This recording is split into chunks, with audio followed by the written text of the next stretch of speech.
porque creo que el tema central, por ejemplo, es efectivamente cómo ampliar la posibilidad de Conacine en los concursos, de la accesibilidad a Conacine, ¿no? Y aquí, por ejemplo, el tema relacionado, por ejemplo, a un elemento clave, porque muchas veces se le ha puesto a veces en la mira a los jurados, pero yo creo que en realidad el punto más importante en muchos aspectos es la llamada comisión técnica, ¿no? Que es la que determina lo que se llama la factibilidad de los proyectos. A veces no se le da la suficiente, pero básicamente la comisión técnica ha sido la que ha determinado, por ejemplo, muchas veces si un proyecto era altamente factible, medianamente factible o poco factible. Pero eran criterios, en muchos casos, aparentemente objetivos, pero realmente poco delineados. Entonces yo creo que, por ejemplo, para ser propositivos y ser claros en estos aspectos, sería importante que la comisión técnica comenzara a determinar, como se hace en otros concursos de licitaciones o de concursos públicos, por ejemplo, una escala, una serie de elementos con puntaje para determinar a partir de eso, efectivamente, y llegar a partir de eso, efectivamente, a una conclusión de factibilidad o no factibilidad. Pero no tomar muchas veces las cosas en paquete y simplemente decidir muchas veces de manera muy genérica y no tan transparente. Y que esa información se ponga en conocimiento de los propios realizadores, ¿no? Como hay en cualquier concurso público. Pongo un ejemplo, yo me presenté en un concurso público el año pasado a la Universidad de San Marcos para docente, para un nombramiento docente, y después me informaban cuánto era mi puntaje, por ejemplo, en cuanto a mi currículum, cuánto es mi puntaje en cuanto a publicaciones, etcétera, etcétera. Cada cosa tiene puntajes y creo que ese es un elemento que se establece en muchas universidades, y a partir de eso se llega a un puntaje determinado. Yo sé que eso no es tampoco una garantía en absoluto de una objetividad, pero acerca mucho más que simplemente estar determinando que es altamente factible, medianamente factible o poco factible de manera muy genérica, ¿no? Creo que comenzar a acercarnos a elementos de evaluación mucho más rigurosos, mucho menos donde se determinen varios aspectos, y por eso es importante el tema de los técnicos, independientemente de si se cambian o no se cambian, porque no es una discusión en genérico de si se cambian, porque el tema de los técnicos es en función a la factibilidad del proyecto, porque muchas veces se incorporan cartas, así como se incorporan las famosas cartas, documentos que dicen de que se había conseguido algún avance en coproducción, etcétera, etcétera, etcétera, y que a veces también se caen.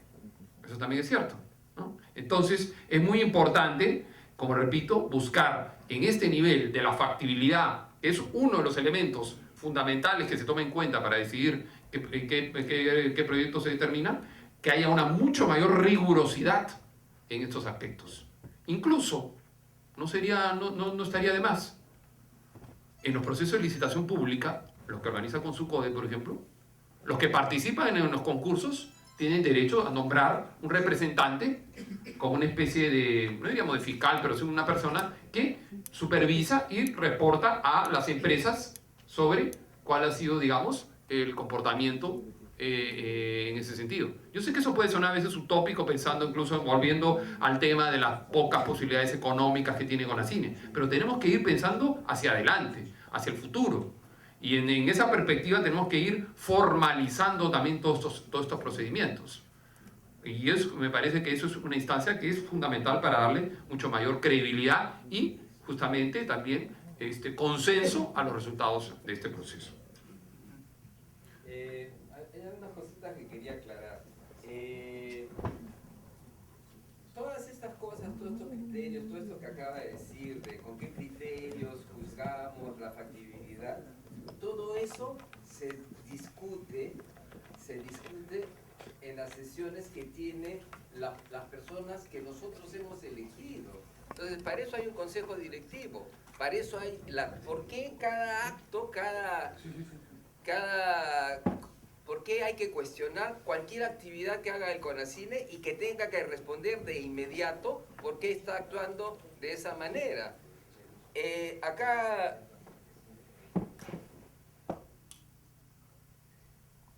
un señor ha dicho que no sea él, como cineasta joven, no se siente representado en el Conacine, y dice eso como consecuencia, yo pienso, de que en Cinema Perú se ha hablado mucho y se ha hablado de esta manera en que él no quiere que yo ponga un adjetivo, pero si él crea tantas interrogantes suspicaces, hay que ponerle un adjetivo. Entonces, como si un cineasta joven cree que no se va a sentir representado en el CONACINE, sin embargo, CONACINE, para que alguien se inscriba como técnico, o para que alguien se inscriba como director, o para que alguien se inscriba como empresa, hay requisitos.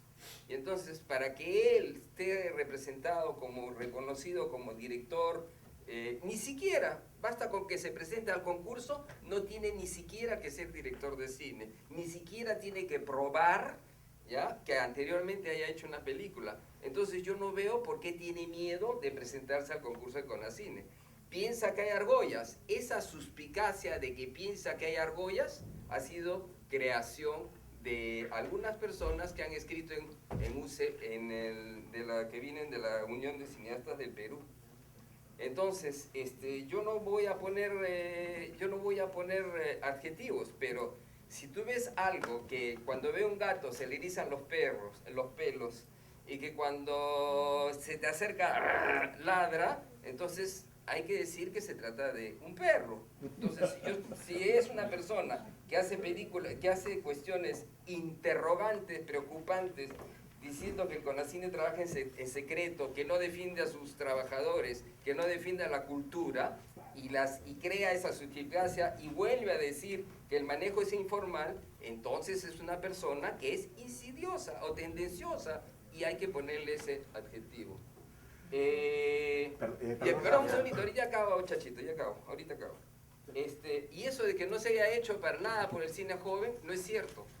Porque justo ahora más que nunca, están saliendo muchas películas para gente que jamás ha hecho cine. Por ejemplo, Andrés ha hecho su primera película. Y por ejemplo, Eduardo Mendoza. Y por ejemplo, Frank Pérez Garland. Y los hermanos Vega. Entonces, eso de que no se haya dado oportunidad a la gente joven, yo pienso que al contrario, se está produciendo más que nunca.